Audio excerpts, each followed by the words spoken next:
We're glad you have joined us. We are working in a series on the difference between guilt and shame, and we've really researched to find the difference between guilt and shame. And I'll tell you, there is a difference. Today we're going to be working through how to get out of shame, the journey out of shame. So we're going to be going in some areas of identification. We have understood what shame is and what guilt is, and just a recap for new viewers is shame says, I am a mistake, I am bad. Guilt says, I made a mistake and I did something bad. And see, that ties into our walk with Christ, because in a shame base, we assume that we are our sin, and in a guilt base, we have sinned, and Jesus came to deliver us from that sin. And through His power, through the Holy Spirit of that sanctifying process, He gets rid of this stuff inside, and every day that we serve Christ, we develop the character of Christ and become better and better. And one of the things that keeps people from starting this process is when we understand that we've been living in shame. And here's a piece of this that we haven't talked about so much, but you know, there's a grieving process when we find out that we are intact. We find out we are lovable. We find out that the way the brain was wired and how we were created was to move forward and get our healing. God intended for us to have that. We have tendencies to grieve the loss in our life, or the losses in our life, from the fact that we were damaged in childhood. So I had tremendous amounts of pain, went into my teen years just an absolute whack out. I mean, it was unbelievable.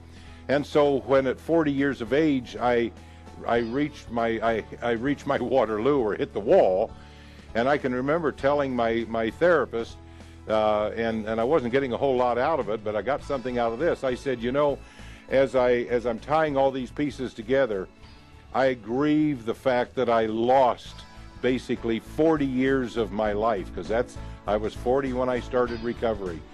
And I've lost that. I lost a family because I was getting counseling after Judy and I had been divorced, and the girlfriend thing had shut down and all of that, so I was alone. And yet I grieved, and I says, I can't believe I lost a family, lost my children. I've been unstable on jobs. It's just been, my whole life has just been thrown away and been a waste. And here I am at 40 years of age. So I did grieve for a period of time, and we will grieve those losses, but that's fine. We're created to grieve those kind of losses, and so our next step is to translate the shame into pain. And we have shared before, and many times if you watch this series, you'll see me saying things over and over again using illustrations. But what we find out is if you hear it 3 to 4 times, it's in your memory bank and will go to deep memory. If you hear it 5 to 6 times, when you have the need for the knowledge that you're getting, then it will come forth for you, and it will be an option in your life. And that's why we repeat some things over and over again.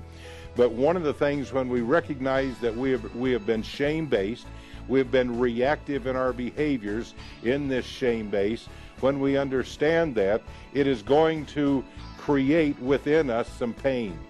And sometimes that pain is so great that we go into it and then we back out of it, and we get into a cycle of what we call pain. We back out and go into self-pity, and then we live the rest of our life pain, pity, pain, pity, pain, pity, pain, pity. But what happens is, if we will go into our pain, and basically I call it the 72-hour rule. And that's, Jesus went into the crucifixion, and 72 hours he arose. It was a new day. Sunday came.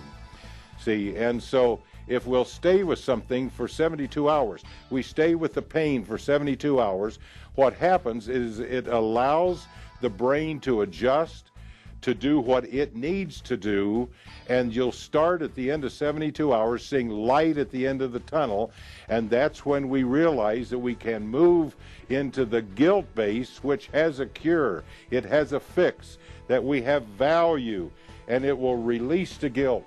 Otherwise, we go to the pain, pity, and we stay there for a lifetime. The human brain was created by our Creator to deal with the intense pain of a situation one time.